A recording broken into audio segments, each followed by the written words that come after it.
एक भूतनी ऐसी भी। भारत के पश्चिमी इलाके में वरदानपुर नामक एक गांव था, जहां सिर्फ किसान और उनके परिवार वाले रहा करते थे।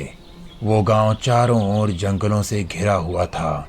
गांव में मकान, एक किराए की दुकान और खेत ही खेत थे। दूर दूर तक किसी भी शहर की उपस्थिति दर्ज नहीं थी।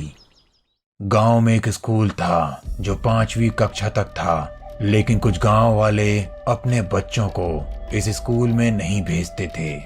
कहा जाता था कि कुछ सालों पहले इस स्कूल के मैदान के बीच में जो पेड़ था, उस पेड़ पर लटक कर इस स्कूल का एक विद्यार्थी मर गया, जो कि आज भी भूत बनकर उसी पेड़ पर रहता है।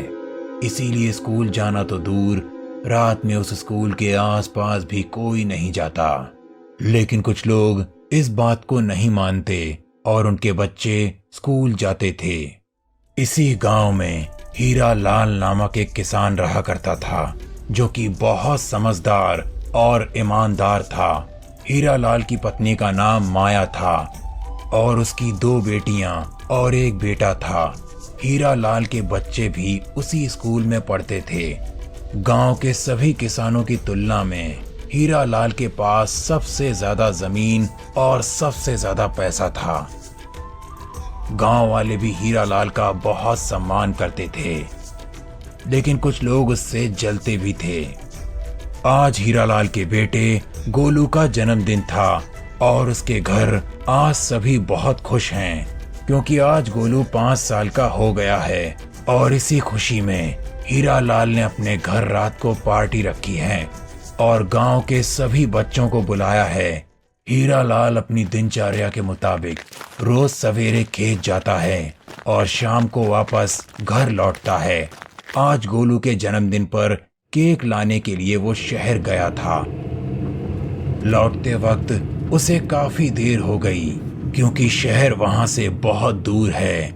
और जब वो शहर से वापस आ रहा था, तो उसने जल्दी पहुंचने के लिए शॉर्टकट रास्ता लिया, जो रास्ता उस स्कूल से होकर गुजरता था।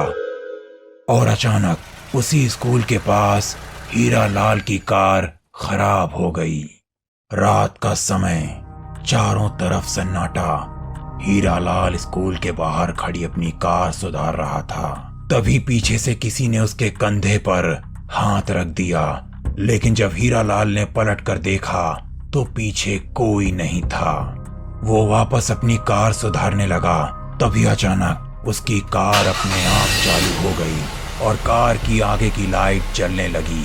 उसने कार के अंदर देखा तो वहां कोई नहीं था। वो बहुत घबरा गया और कार को वहीं छोड़कर अपने घर की तरफ जाने लगा। जैसे ही वो कुछ कदम चला, उसे अपने साथ किसी और के चलने की आवाज आई। उसे लगा कि कोई उसके पीछे पीछे चल रहा है, लेकिन जब उसने पीछे मुड़कर देखा तो कोई नहीं था। वो आदमी इतना भयानक था कि उसे देखते ही हीरा लाल बेहोश हो गया। यहाँ हीरा लाल के घर सभी उसका इंतजार कर रहे थे और गोलू अपने पापा से ज्यादा केक का इंतजार कर रहा था। कुछ ही देर बाद सबका इंतजार खत्म हो जाता है और हीरा लाल केक के साथ घर पहुंच जाता है। सभी हीरा लाल को देखकर बहुत खुश हो जाते हैं और गोलू हीरा लाल से केक का डिब्बा लेकर अंदर चला जाता है